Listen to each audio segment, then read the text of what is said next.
Čau visiem Latvijas faniem! Man ir nenormāli liels prieks, kad beidzot pie mums šeit pēc daudziem gadiem ir atkal atgriezies Eiropas čempionāts vīriešiem basketbolā. Ir fantastisks spēles, ir fantastiski dažādi līdzjutēji, bet es nesaprotu vienu lietu.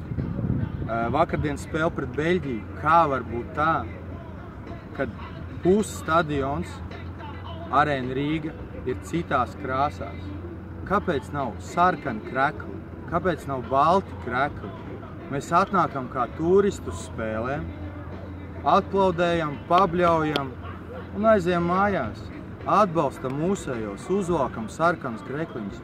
Nav jābūt sestajam spēlētājiem, nav jātērē naudu.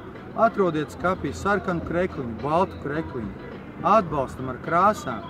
Kāpēc ir tā, ka citi atbrauc vienās krāsās? Igauni, Lietuva, Igauni visi zili, Lietuva visi zaļi.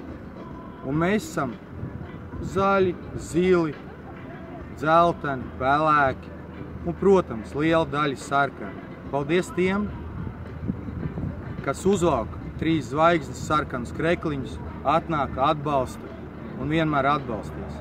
Man žēl, ka tā tas ir, es ceru visiem.